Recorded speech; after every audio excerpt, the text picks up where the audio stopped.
أعوذ بالله من الشيطان الرجيم. بسم الله الرحمن الرحيم. وقال رجل مؤمن من آل فرعون يكتم إيمانه وتقتلون رجلا أن يقول ربي الله وقد جاءكم بالبينات من ربكم وإن يك كاذبا فعليه كذبه وإن يك صادقا يصبكم بعض الذي يعدكم إن الله لا يهدي من هو مسرف كذاب. يا قوم لكم الملك اليوم ظاهرين في الأرض فمن ينصرنا من بأس الله إن جاءنا. قال فرعون ما أريكم إلا ما أرى وما أهديكم إلا سبيل الرشاد.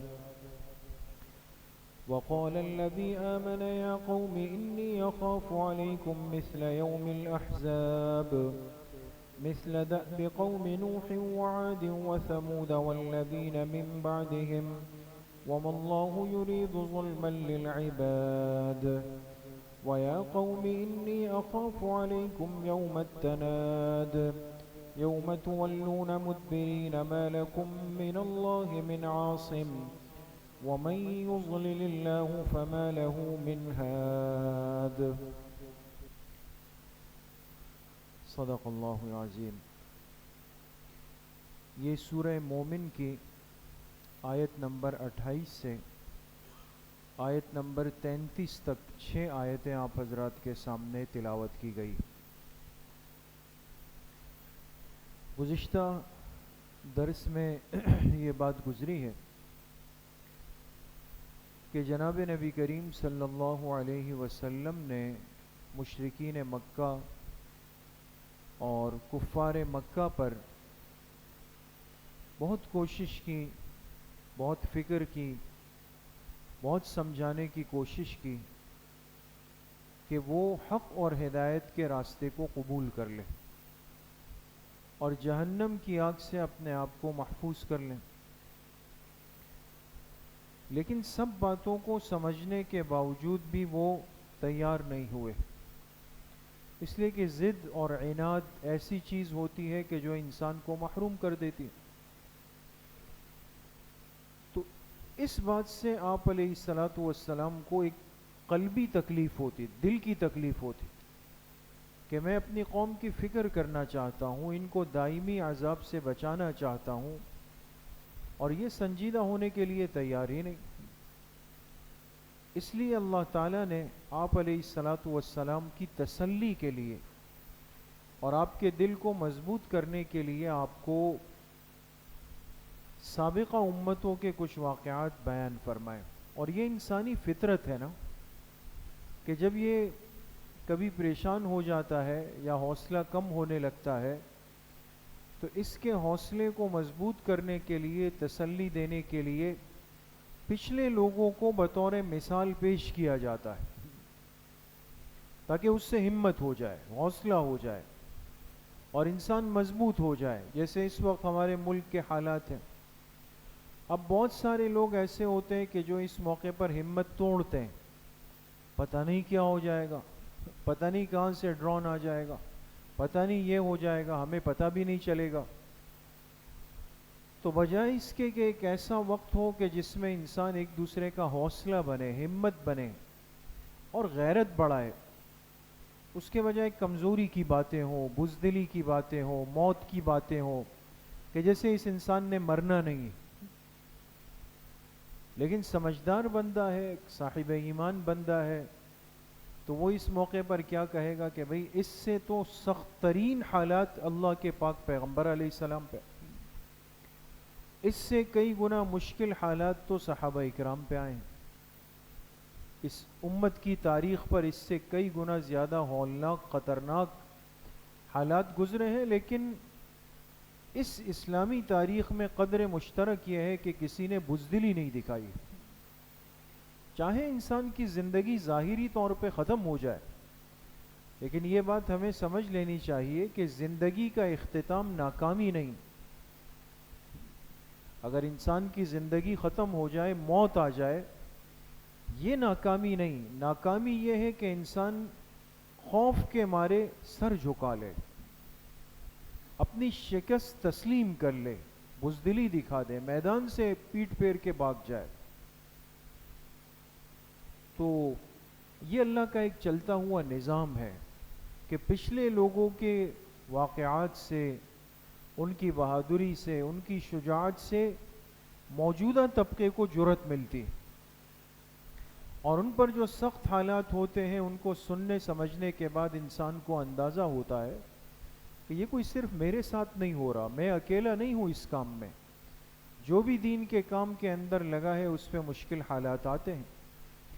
تو اللہ تعالیٰ نے حضرت موسیٰ علیہ السلام کو بطور مثال کے پیش کیا، وہ بھی میرے پیغمبر تھے، اور میں نے ان کو ایک ایسے سرکش کی طرف بھیجا جس کے پاس بڑی بادشاہت تھی، سلطنت تھی، فرعون نام تھا اس کا، اور اس فرعون نے اپنا ہر منصوبہ استعمال کیا کہ میں کسی طریقے سے موسیٰ علیہ السلام کو راستے سے ہٹا دوں، قتل کر لوں، ختم کر دوں، ان کے کام کو، دعوت کو مٹا دوں۔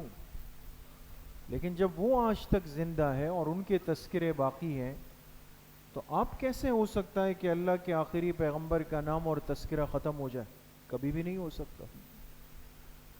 تو آج کی ان آیات میں ایک ایسے شخص کا تذکرہ ہے، ایک ایسے مرد مومن کا تذکرہ ہے کہ جس نے موسیٰ علیہ السلام سے بڑی وفاداری دکھائی، اور اللہ پاک اس بندے سے خوش ہوئے، اور اتنا خوش ہوئے کہ اس کو رجل مؤمن فرمایا، کہ ایک مرد مومن تھا، اس کا ایمان بڑا مضبوط تھا، اس نے میرے پیغمبر حضرت موسیٰ علیہ السلام سے وفاداری کی۔ ان آیات کا ترجمہ ہے وقال رجل مؤمن من آل فرعون، اور کہا ایک شخص نے جو مومن مرد تھا اور فرعونیوں میں سے تھا، یعنی تھا بھی کوئی ایسا دور کا نہیں بلکہ فرعون کا قریبی رشتہ دار تھا، بعض نے چچا زاد بھائی تک لکھا ہے، ابن عمہ، فرعون کے سگے چچا کا بیٹا تھا، لیکن یکتم ایمانہ، دل سے موسیٰ علیہ السلام پر ایمان لے آیا تھا، لیکن اس ایمان کی کیفیت کو زبان سے ظاہر نہیں کر رہا تھا۔ تو جب اس نے سنا کہ محل میں، دربار میں موسیٰ علیہ السلام کے قتل کے منصوبہ بن رہا ہے، کھڑا ہو گیا، کہنے لگا تقتلون رجلا ان یقول ربی اللہ، کیا تم ایک شخص کو محض اس لیے مارنا چاہتے ہو کہ اس نے یہ کہا ہے کہ میرا رب اللہ ہے؟ یہ اس کا قصور ہے، اس نے توحید کی بات کی ہے۔ وقد جاءکم بالبینات من ربکم، جبکہ وہ شخص تمہارے پاس واضح دلائل بھی لا چکا ہے، صرف دعویٰ نہیں کیا، اپنے دعوے پہ مضبوط دلائل بھی تمہارے پاس لا چکا ہے۔ پھر کہنے لگا وَإِن یَکُ کاذبًا، چلو مان لیتے ہیں، اگر بالفرض یہ شخص یعنی موسیٰ علیہ السلام اگر جھوٹے ہوئے، جھوٹے نکلے، فعلیہ کذبہ، اس کے جھوٹ کا وبال اس پر پڑے گا، لیکن وَإِن یَکُ صادقًا، اگر وہ سچے ہوئے تو یصیبکم بعض الذی یعدکم، تو پھر سمجھ جاؤ کہ تم پر وہ عذاب آ کے رہے گا جس سے وہ تمہیں ڈراتے ہیں، اس لیے کہ سچوں کو جاننے کے بعد بھی ان کا انکار کرنا اللہ کے عذاب کو دعوت دے دیتا ہے۔ پھر کیا کرو گے؟ ان اللہ لا یہدی من ہوا مسرف کذاب، بے شک اللہ تعالی اس شخص کو ہدایت نہیں دیتے جو کہ حد سے تجاوز کرنے والا ہو، جھوٹ بولنے والا ہو۔ یا قوم لکم الملک اليوم ظاہرین فی الارض، پھر کہنے لگا، یہ اس شخص کی تقریر چل رہی ہے اور فرعون کے سامنے کر رہا ہے، اے میری قوم، آج تمہارے پاس اس ملک مصر کی بادشاہت ہے، غلبہ ہے، فَمَن يَنصُرُنَا مِن بَأْسِ اللَّهِ إِن جَاءَنَا، لیکن اگر ہم پہ اللہ کے عذاب کا فیصلہ ہو گیا تو اس سے ہمیں کون بچا سکے گا؟ پھر جب یہ باتیں کی، قال فرعون، فرعون کہنے لگا ما اریکم الا ما ارا، میں تو تمہارے لیے وہی فیصلہ کروں گا جو میں بہتر سمجھتا ہوں۔ جب دیکھا نا کہ ماحول تو دوسری طرف جا رہا ہے، تو فرعون کہنے لگے میں تو تمہارے لیے وہی پسند کرتا ہوں جو میں بہتر سمجھتا ہوں۔ وما اہدیکم الا سبیل الرشاد، اور دیکھو میں تمہیں ہدایت کے راستے پر لے جا رہا ہوں۔ کس نے کہا؟ فرعون کہہ رہا ہے میں تمہیں ہدایت کے راستے پہ لے جا رہا ہوں۔ وقال الذی آمنا، جب فرعون نے بات کی پھر وہ شخص کھڑا ہوا، اس نے کہا اے میری قوم انی اخاف علیکم مثل یوم الاحزاب، مجھے تم لوگوں پہ بڑا اندیشہ ہے کہ وہی دن نہ آ جائے جیسے پچھلی نافرمان امتوں پر آئے تھے۔ مثل دأب قوم نوح وعاد وثمود والذین من بعدہم، جیسے کہ قوم نوح پر، قوم عاد پر، قوم سمود پر اور ان کے بعد کی دوسری امتوں پہ حالات آئے، مجھے اندیشہ ہے کہ تم پہ بھی نہ آ جائے۔ اور وَمَا اللَّهُ يُرِيدُ ظُلْمًا لِلْعِبَادِ، اللہ تعالیٰ کبھی بھی اپنے بندوں پہ ظلم نہیں فرماتے، لہٰذا اگر پکڑ آئی تو سمجھ جانا قصور ہمارا ہوگا۔ وَيَا قَوْمِ إِنِّي أَخَافُ عَلَيْكُمْ يَوْمَ التَّنَادِ، پھر کہا اے میری قوم مجھے تم پہ بڑا اندیشہ ہے اس دن کا جس دن چیخ و پکار ہوگی۔ جس دن چیخ و پکار، اس سے مراد کون سا دن ہے؟ آخرت کا، قیامت کا۔ پہلے ان کو دنیا کی پکڑ سے ڈرایا، پھر کہنے لگا دیکھو ایک آخرت کا دن بھی آ رہا ہے، اس میں بھی بڑا ڈر ہے۔ یوم تولون مدبرین، اس دن پھر تم پیٹ پھیر کر بھاگنے کی کوشش کرو گے۔ ما لکم من اللہ من عاصم، لیکن تمہارے لیے اللہ کے فیصلوں سے تمہیں بچانے والا کوئی بھی نہیں ہوگا۔ ومن یضلل اللہ، اور جسے اللہ ہدایت سے محروم کر دے، فما لہ من ہاد، تو پھر اس کو کوئی ہدایت نہیں دے سکتا۔ یہ ایک تقریر آپ سمجھیں کہ ایک شخص نے، ایک مرد مومن نے کھڑے ہو کر کی اور اس نے فرعون کے دربار میں کی۔ اب یہ جو شخص تھا یہ تو قرآن کریم سے یہ اشارہ ملتا ہے کہ یہ عام بندہ نہیں تھا، بلکہ فرعون کے بہت قریبیوں میں سے تھا۔ اور میں نے آپ سے جیسے عرض کیا کہ مفسرین نے لکھا ہے کہ اس کا فرعون سے رشتہ کیا تھا؟ چچزاد بھائی تھا۔ اور بعض نے اس کا نام بھی لکھا ہے کہ اس کا نام حبیب تھا، بعض نے اس کا نام لکھا کہ حبیب دوسرا شخص تھا، اس کا نام شمعان تھا، اور ایک قول یہ لکھا ہے کہ اس کا نام حسقیل تھا۔ یہ کتنے نام ذکر کیے گئے؟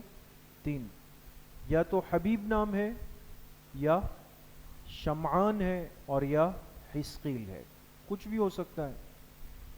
لیکن یہ ایمان لا چکا تھا حضرت موسیٰ علیہ السلام پر، اور پیغمبر پر ایمان لانے کا مطلب کیا ہے کہ ایسا بندہ شرک سے بیزار ہو چکا ہے اور وہ عقیدہ توحید کا قائل ہو چکا ہے۔ اور فرعون کا جو سب سے بڑا ظلم تھا کہ اس نے اپنے لوگوں کو کس میں مبتلا کیا ہوا تھا؟ شرک کے اندر۔ تم میرے سامنے جھکو گے، میرے سامنے سجدہ کرو گے، انا ربکم الاعلی، میں تمہارا سب سے بڑا رب میں ہوں، نعوذ باللہ۔ تو فرعون لوگوں کو شرک پہ مجبور کرتا تھا۔ اب جو بندہ فرعون کو چھوڑ کے موسیٰ علیہ السلام پر ایمان لائے تو اس کا ایک ہی مطلب تھا کہ اس نے شرک کی نفی کر دی، توحید کو اس نے قبول کر لیا۔ ایک بات۔ دوسری بات یہ ہے کہ اس نے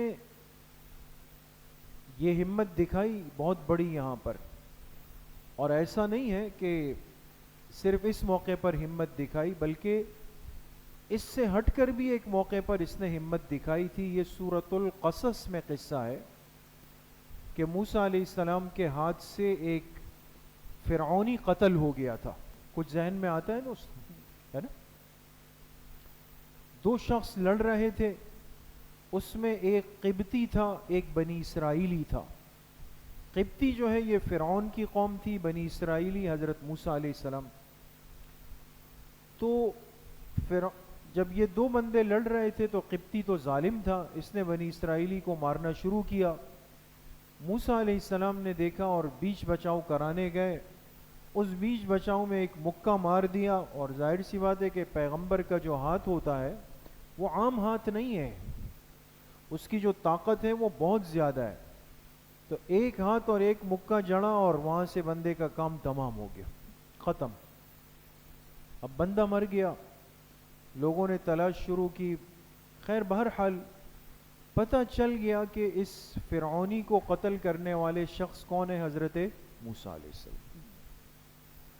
جیسے ہی پتہ چلا تو فرعون نے محل میں اجلاس بلایا، فیصلہ کیا اور کہا کہ اس شخص کو فوری طور پہ قتل کر دیا جائے۔ اب یہ میٹنگ چل رہی تھی، اور یہی رجل مومن جس کا تذکرہ ہے یہاں پر، یہ خاموشی کے ساتھ اٹھا اور جا کے موسیٰ علیہ السلام سے فرمایا کہ آپ کے لیے فرعون کے محل میں قتل کا منصوبہ بن رہا ہے، اور کسی بھی وقت وہ لوگ آ کے آپ کو مار ڈالیں گے، آپ اپنی حفاظت کی فکر کریں اور ممکن ہو تو اس شہر سے آپ نکل جائیں۔ تو موسیٰ علیہ السلام نے اس موقع پر، چونکہ پیغمبر کا جو بھی اقدام ہوتا ہے وہ اللہ کی وحی کے تابع ہوتا ہے، تو اللہ کے حکم سے وہ مصر سے نکل گئے، اور یہ احتیاطی تدابیر تھی دوستو۔ اے نعوذ باللہ کوئی یہ تصور نہیں کر سکتا کہ پیغمبر میں بزدلی ہو، ایک عام ایمان والا غیرت مند ہوتا ہے، تو پیغمبر کی غیرت اور جرأت بہادری کا کیا مقام ہو؟ تو خوف تو نہیں، لیکن دنیا دار الاسباب ہے، اس میں احتیاطی تدابیر اختیار کرنا یہ عین سنت ہے۔ تو موسیٰ علیہ السلام مصر سے نکلے اور سفر کرتے کرتے کہاں آ گئے؟ مدین آ گئے، ایک دوسرا ملک تھا، وہاں پہنچ گئے، وہاں حضرت شعیب علیہ السلام سے ملاقات ہو۔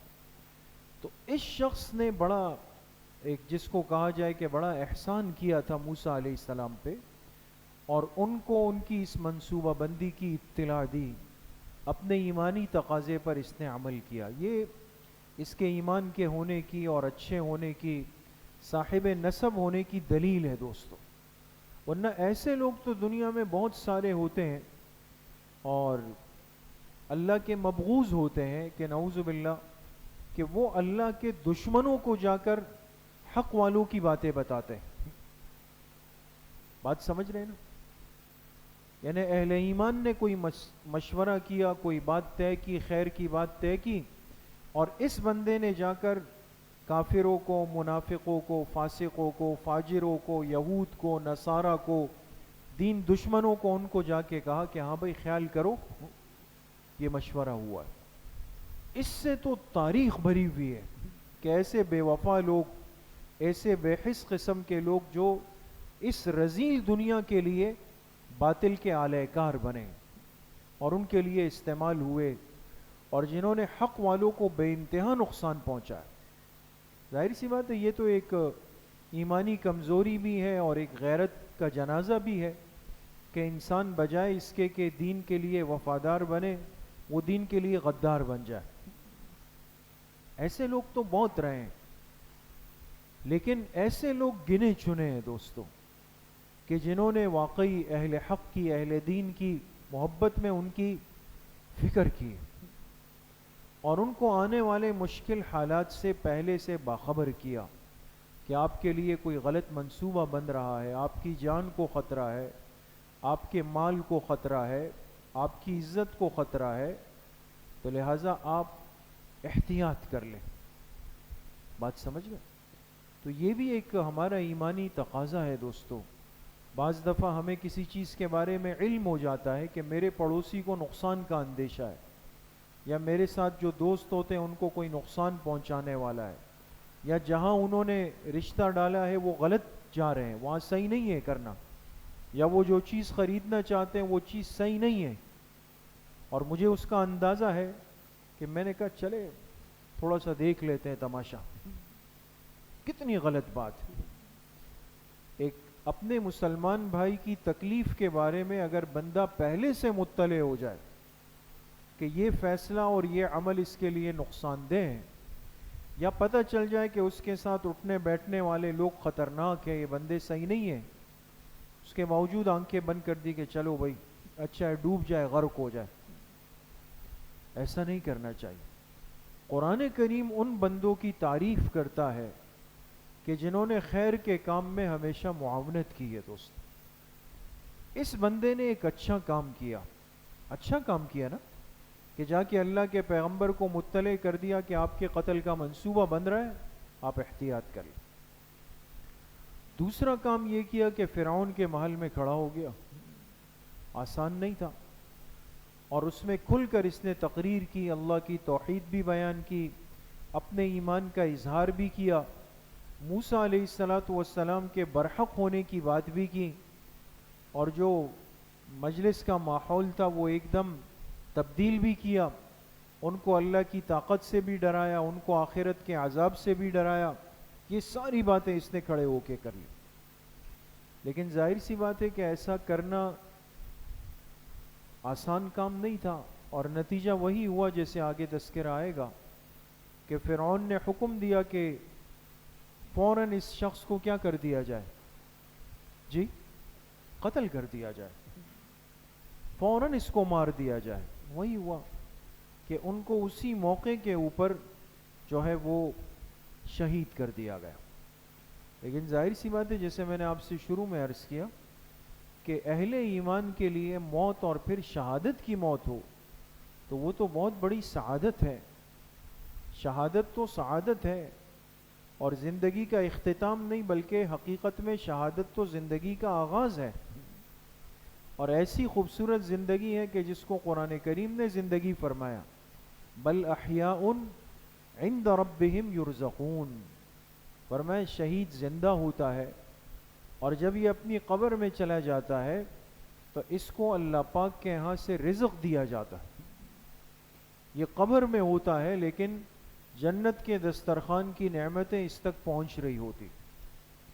تو اس لیے عرض کرنے کا مقصد یہ ہے میرے دوستوں بزرگوں کہ انسان اپنے ایمان کی حفاظت بھی کرے، ایسی مجلس اور ایسے ماحول کا حصہ کبھی نہ بنے کہ جس میں انسان کے لیے آخرت میں پکڑ اور پریشانی۔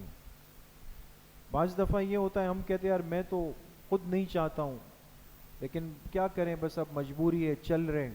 نہیں بھائی، ایک چیز غلط ہے اور آپ کو لگے کہ اس سے دین کو، قوم کو، ملک کو، ایمان کو، اہل ایمان کو اس سے نقصان پہنچ رہا ہے، آپ اس سے کنارہ کش ہو جائیں، آپ اس سے ہٹ جائیں، آپ اس سے دور ہو جائیں۔ صرف تھوڑی سی دنیا کے لیے انسان اگر اس خبیث دنیا کے ساتھ جڑا ہوا ہو تو یہ کتنی بڑی مصیبت ہے دوست۔ تو بہرحال اس رجل مومن کا تذکرہ اللہ پاک نے آج کی ان آیات کے اندر فرمایا۔ باقی جو اگلی آیات ہے اس میں بھی اسی سے متعلق تذکرہ ہے، انشاءاللہ وہ کل کے درس میں۔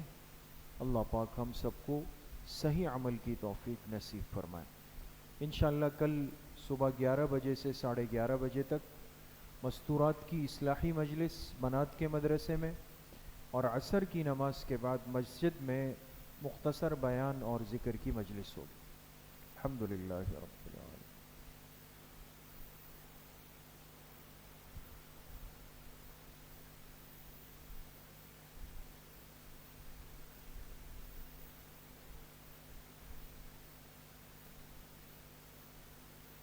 وصلی اللہ وسلم علی نبینا محمد وآلہ واصحابہ اجمعین برحمتک۔